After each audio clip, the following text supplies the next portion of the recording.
Hi, welcome to Home Farm. Today we're going to be reviewing the Eve Aqua Smart Water Controller. So this is another Eve product review. We've reviewed quite a lot of Eve products over the course of the last few years. Fantastic company, really like their products. So we'll post some of the different reviews we've done up in the corners. This is an outdoor product. So we've got the Eve Weather that we've just recently reviewed. And this is the Eve Aqua. Now the Eve Aqua is pretty cool because if you've got a sprinkler system or if you're thinking about putting in a sprinkler system, the controllers are usually quite expensive for those. So this is just a really seamless, easy way to get a smart controller in for your irrigation. So it's basically a water timer control for gardeners.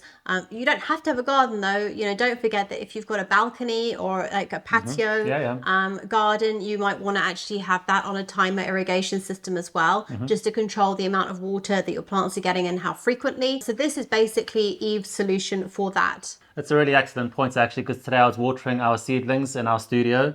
And I was just thinking how convenient it would be if you've got, like, for example, a greenhouse where you have got water running to it and you had some sort of drip system or some spray type system that can actually water your seedlings. Fantastic. It would connect really easily to a product like the Eve Aqua, when you can set those schedules and you can basically just forget about the seedlings, check up on them every now and again. But it'll just be really, really handy. So the device is quite chunky. It's chunky. And it connects to your tap outside, your outdoor tap, and that is basically where you would screw it onto your tap, and then your hose or your irrigation drip system will come off here. It also comes with its own little attachment that then goes underneath the actual device where you connect your hose pipe to. They're all standard fittings for the UK. So we were just saying on one of our last Eve review videos that we never find any negative points about their products. Yeah. And we actually have a little bit of constructive criticism with regards to this product. Okay. And that involves where the actual batteries go into this device. So it comes with this little door kind of flap shield where you have to slide it back to actually get the batteries into. It's incredibly difficult to actually slide that open with your fingers.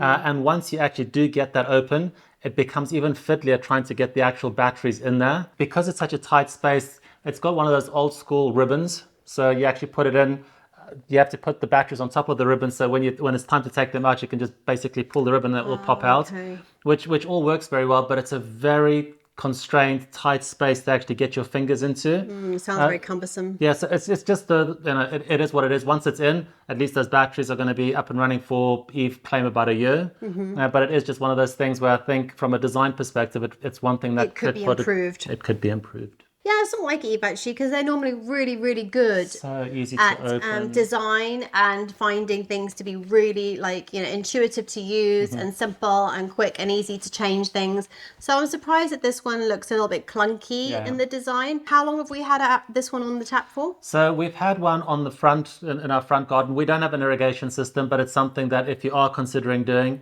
it does work, but you can just use it as a normal attachment on your tap. And you're probably thinking, well, why would you do that? What's really handy for me is to know just how much water we're actually using in the garden to water the vegetable garden, your flowers in front, and how much water we're spending and utilizing at the back. We know that just data is just it empowers you so much as a consumer.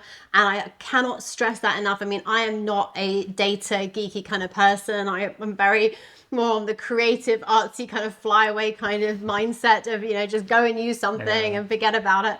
But, now we are facing really high energy bills, really high utility bills. And I think that, if you can start to monitor your usage across the board, electricity, that's why we're looking at the Eve smart plugs, because they pull that data and they tell you how much power that particular, whatever it is you're using that plug on, how much power that's using. And again, as you said, for us to be able to connect this to the hose pipe, and okay, in our case, we can't use the irrigation, which is a real bummer, because I personally, we've had irrigation previously in another house property before, and I know it works really well, and it really does make your water usage so much more efficient. So I can't stress that enough, especially if you're doing a new property or you're moving into a new property and you have the option to build that into a landscaping. Fantastic, go for it. But for us to just be able to have it on the tap and just monitor how much usage of water we're having from that hose pipe.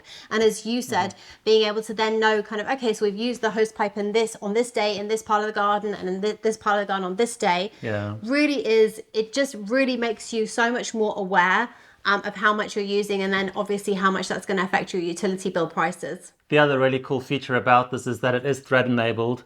We've spoken about that in previous videos, so we're not going to delve into that now, but it gives you a bit more range with regards to actually connecting and talking to these devices.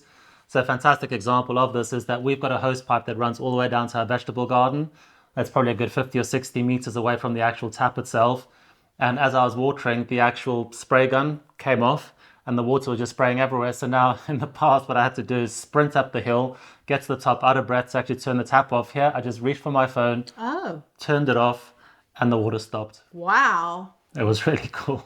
Yeah, so let's just explain that because we didn't actually mention that. So on your box, you actually do have a button here. It's like an on button, a power button. It's an on-off button. So you have to turn that on in order for the water to flow through into your hose pipe. Correct. So you're twisting the tap and you're releasing the water, but then no water is going to come out of your hose pipe. Then nothing comes out. Right. So should you keep your tap on the whole time? Well, you can, but I still turn our tap off. Okay. But it's just because it's just an extra level of protection, right? If for whatever reason something happened with leaks and stuff like that, it's just better, in my opinion, just to keep the tap off. But you turn the tap on and then you press the button and then the water will come through the hose pipe. So just in case you install this, turn the tap, stand there, where's the water, what's happening? It's because you haven't pressed the button, so that's... And it's very audible. When you actually push the button, you can hear the valve inside opening. It's quite loud, so you actually do know that it's actually coming on. So that is really convenient to be at the other end of the garden and to be able to just take your phone off and turn this off, and that cuts the water supply and stops the flow, and then gives you time to, if you want to walk back and twist it off at the tap, then, you know, that really does help save a lot of water. And just to build on that point, obviously, I said that I turn the tap off. Obviously, if you've got a sprinkler system, that tap's going to be on all the time because all that happens is the app's going to open and close that valve by itself to allow the water to come through and then shut it off when it doesn't need it anymore. So it's just a cool function.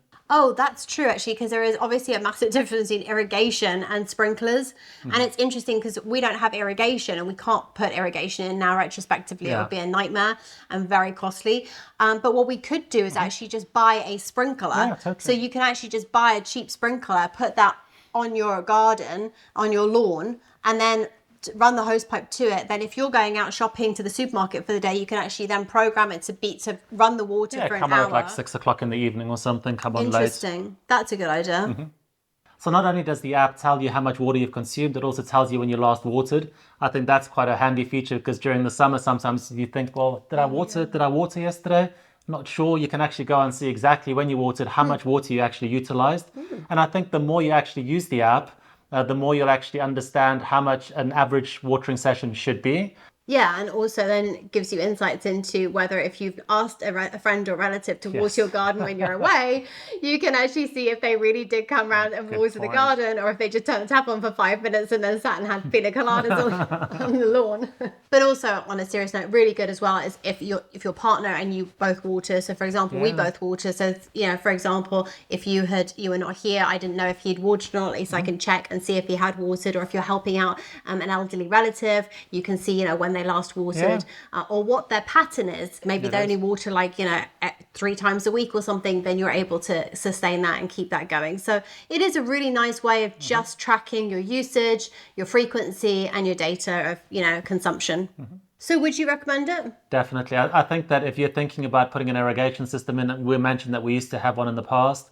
I know that those little controllers are actually quite expensive. This is comparatively cheap when it comes to those. Obviously, it's just for one tap for one system. So, you know, if you're thinking about putting like a massive irrigation system with multiple lines, then obviously that's going to have a bit of a rethink. But from a home consumer perspective, if you're thinking about doing something like that, if you want to have more insights into the amount of water that you're consuming, highly recommend it. So I hope that you found this video useful and interesting. If you did, please give us a thumbs up, hit the subscribe button below, and we'll see you on our next video. Thanks for watching. Bye-bye.